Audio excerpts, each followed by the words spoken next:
안녕하십니까. 오늘은 2023년도 한국 경제 전반을 한번 짚어볼까 합니다.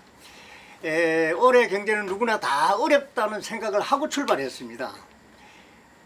상저하고라고 했습니다. 올해 상반기에는 부진하고 하반기에 가서 조금 나아질 것이다. 그래서 상저하고라고 했는데 그런 패턴으로 지금 진행되고 있지 않느냐 하는 그런 생각을 합니다. 그러면서 올해 경제를 이렇게 개괄적으로 보면은 한국 경제가 장기나 특기가 지금 다 끄기가 없어졌다 이런 생각을 합니다. 가령 대한민국의 경제 전통적인 장점이 제조업의 강점입니다. 제조업이 활력이 있고 한데 활력이 다 꺾였어요. 그 다음에 한국 경제는 수출 주도 경제를 해서 주력 업종의 수출이 쭉 발전하면서 경제 성장을 견인했는데 이게 다 꺾였어요. 그러니까 반도체가 죽고 말이지. 물론 자동차가 살아났습니다만 그 다음에 주력 시장이 지금 다 망가버리고 있어요. 중국이 제1의 시장인데 그 다 망가지고 미국이 깎고 올라가고 이런 식으로 변동이 막 격변이 벌어지니까 한국 경제가 저성장 아니냐, 저성장으로 완전히 굳어지는 거 아니냐 그런 생각을 합니다. 경제가 저성장한다는 것은 일반인들이 감각으로 느끼기 어렵겠습니다만 저성장하게 되면은 소득과 분배가 악화되는 겁니다. 소득과 분배가 악화되고 일자리가 안 생기는 겁니다. GDP가 1%포인트 성장함에 따라서 일자리가 수만 개가 늘어납니다. 그런데 우리 경제를 제가 처음엔 2.5%로 목표를 했다가 2%로 갔다가 1.5%로 갔다가 지금 1.4까지 떨어졌어요. 국제기구가 진단을 그렇게 하고 국내 연구기관들도 이렇게 뚝뚝 떨어지게 돼 있어요. 우리 경제가 기본적으로 활력을 잃고 저성장으로 가는 것이 아니겠느냐. 저성장으로 가자면 어떻게 해야 되느냐. 활력을 되살리기 위해서 정부가 온갖 정책을 약속은 많이 했어요. 그런데 별로 성과가 없이 이 시점에 이르렀다. 그렇게까지 평가가 될 수 있습니다. 그래서 이제 올해 그러면 상반기 경제를 어떻게 보느냐. 보는 사람마다 다르겠습니다만 제가 볼 때 올해 상반기에 실제로 투자나 소비나 일자리나 다 부진했어요. 물론 수출도 부진했고 예측한 대로 그대로 다 갔는데 이제 이게 끝이 나야 되고 하반기에 가서 좋아져야 될 게 기대하는 그런 시점에 이르렀지 않았냐 하는 그런 생각을 합니다. 그런데 상반기 경제를 보니까 우리 경제 여건이 나빠요. 물론 국내 경제 여건들은 글로벌 경제 이건 뭐 말할 필요 없지 않습니까? 우크라이나 전쟁 장기화에 따르고 미국과 중공의 패권 경쟁에 따르고 그다음에 글로벌 공급망 재편 이게 전부 우리 경제에 충격으로 작용하고 있는데 거기다가 그 이전에 삼고가 마찬가지예요.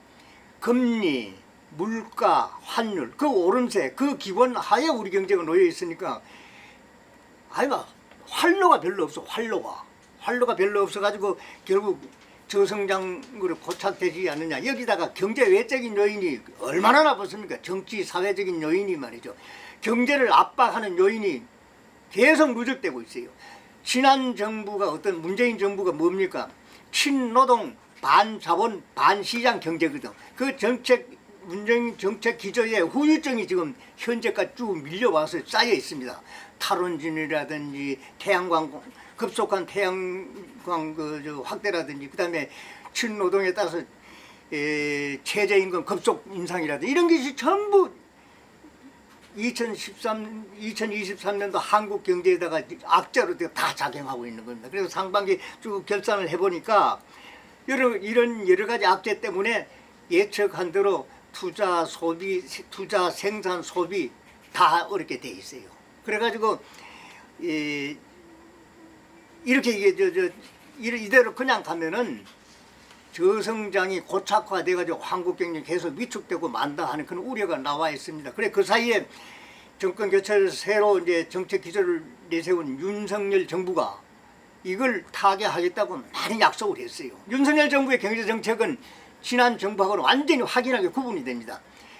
윤석열 정부의 경제 정책 기조는 민간 주도 정부가 밀어주는 시장 경제다. 지난 정부는 친노동 반시장, 반자본, 소득주도 성장 정책.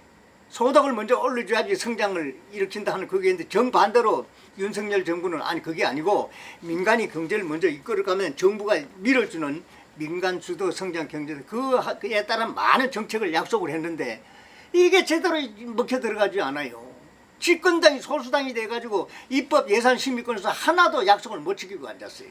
이게 거의 무력해요. 물론 그렇다고 해서 그걸 핑계 다 되는 게 아니에요. 지금 아무리 집권당이 소수라 치더라도 거대 야당과의 협치를 통해서라도 경제 활성화를 할 수 있는 정책을 만들어내야 되는데 그거 만들어낸 데는 부족했다 하는 그런 평가는 불가피하게 해야 되지 않겠느냐 하는 그런 생각을 합니다. 오늘이 바로 이제 하반기가 시작이 됐는데 오늘 이 낮에 추경호 경제부총리가 바로 프레스센터에서 언론사 경제부장들 모여가지고 하반기 경제 정책 운용 방향을 어떻게 끌고 가겠냐를 브리핑 하겠다고 행사가 돼 있어요. 그때 나오는데 아마 이렇게 나올 겁니다. 저는 보지는 않았습니다만은 정부가 경제 활성화를 하기 위해서 모든 정책 수단을 다 동원하겠다. 그렇게 아마 약속을 하게 될 겁니다. 추경호 부총리는 지금까지 물가를 안정시키기 위해서 라면값 올린 것도 내리라, 가자값도 좀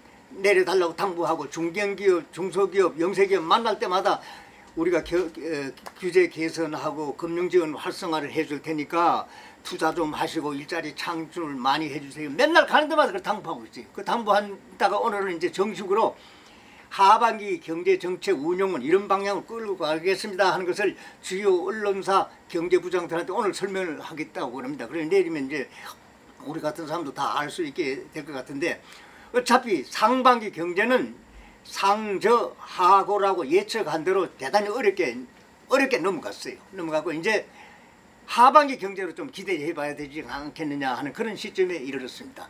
그래서 이제 여러분과 함께 하반기 경제를 같이 한번 생각해 보면 어떻겠냐 하는 생각을 합니다. 하반기 우리 경제를 볼 수 있는 지표로서는 통계청이 모처럼 하나 내놨어요. 통계청이 지난 5월달 통계를 가지고 전 산업의 생산과 소비와 투자 이 세 가지가 다 올라간 트리플 상승세를 나타냈다. 이 통계청 지표를 기준하게 되면 하반기 우리 경제가 좀 회복된다는 청사진 아니냐 이렇게 해석을 할 수가 있습니다. 그건 어느 정도 사실입니다. 그 다음에 지난 6월달에 상반기 제일 많이 6월달에 무역수지가 흑자로 돌아섰어요. 조금만이지만 흑자로 돌아섰어요. 6월달에 수출이 542억 달러인데 작년 동기에 비해서 보면 6%가 줄었어요. 수입이 531억 달러인데 수입은 작년 동기에 비해서 11.7%나 줄었어요. 그러니까 무슨 말이냐 하면 수출도 줄고 수입도 줄었지만 수입이 더 많이 줄어가지고 6월달에 처음으로 오랜만에 흑자를 전환해요. 흑자가 16개월 만이라니까 1년 4개월 만에 흑자를 본 거 아닙니까? 그렇지만 흑자가 겨우 11억 달러예요. 11억 달러. 그런데 이 흑자가 수출이 많이 늘어나가지고 무역수지 흑자가 된 것이 아니고 수입이 줄어가지고 흑자가 됐으니까 이게 뭐라고 합니까? 수출이 다 줄어가지고 흑자가 됐으니까 축소형, 불황형 흑자라고 이렇게밖에 해석이 안 됩니다. 그 다음에 금년 1월달부터 지금까지의 무역수지 적자 누적은 얼마냐? 260몇 억 달러입니다. 260억 달러인데 2월달에 겨우 11억 달러 흑자로 전환해가지고 이게 무슨 이제 기조를 바꾸는 건 의미가 있지만 이 자체는 크게 평가할 것이 별 것이 아니다 하는 그런 생각을 하는 겁니다.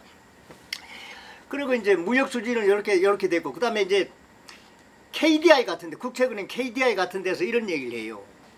보면은 우리나라 지금 한국의 제조업이 부진한 상이 그대로 쭉 진행이 되고 있습니다만은 그래도 거의 경기가 저점에 이르렀다는 지표가 많이 나타나고 있습니다. 이렇게 이제 얘기하고 있어요. 그러니까 상반기를 다 거쳐서 하반기부터는 경제가 좋아질 수 있다 하는 게 이제 여기서도 나와. 이제 KD에서도. 그 다음에 한국은행도 마찬가지입니다. 한국은행에도 기업 경기 실사 조사 BSI라고 하는데 BSI 조사를 통해 가지고 제조업이 호전이 되고 있고 그 다음에 소비 심리도 지금 개선이 되고 있다. 긍정적으로 평가를 하고 있어요. 반면에 경제단체들이 조사한 경기 실사 조사는 조금 달라. 대한상공회의소는 그 회원사를 대상으로 해서 하반기 경기 실사 조사를 하니까 3분기 7, 8, 9, 3분기에 BSI가 91이에요. 91이면 전분기보다도 오히려 3포인트가 더 줄어들었어요. 그래서 대한상공회의소 실사 지수를 보면은 쉽게 하반기 경제가 호전될 것 같지 않다고 이렇게 볼 수 있어요. 그 다음에 정경련도 마찬가지예요. 정경련 조사한 것도 아마 제조 부진이 16개월째 계속 지속되고 있다. 1년 6개월째 계속 진행이 되고 있고, 반도체 아직도 감감하다. 전자통신도 감감하다. 그러니까 주력기업 좋다는 게 없어요. 그래서 이제 KDI나 한국은행이 보는 것보다도 민간단체가 보는 게 조금 다르다. 그렇지만은 상반기에 비해서는 조금 나아진다는 것이 거의 다 공통점 아니냐 하는 그런 생각을 하는 겁니다. 그래서 하고 이 트렌드에 따라서 여러 가지 문제는 걸리고 있습니다만은 하반기에는 조금 나아지지 않겠느냐 하는 그런 생각을 합니다. 기본 패턴은 마찬가지예요. 3고도 아직도 남아있고, 글로벌 환경도 남아있고, 그 다음에 수출에도 주력이 줄고, 그 다음에 주력 시장이 부진하고 하는 이런 기본 패턴은 다 살아있지만은 다른 측면에서, 여러 가지 측면에서 보면 그래도 상반기보다는 호전이 될 것이다 하는 그런 긍정적인 기대를 갖고 볼 수 있지 않겠느냐 하는 그런 생각을 합니다.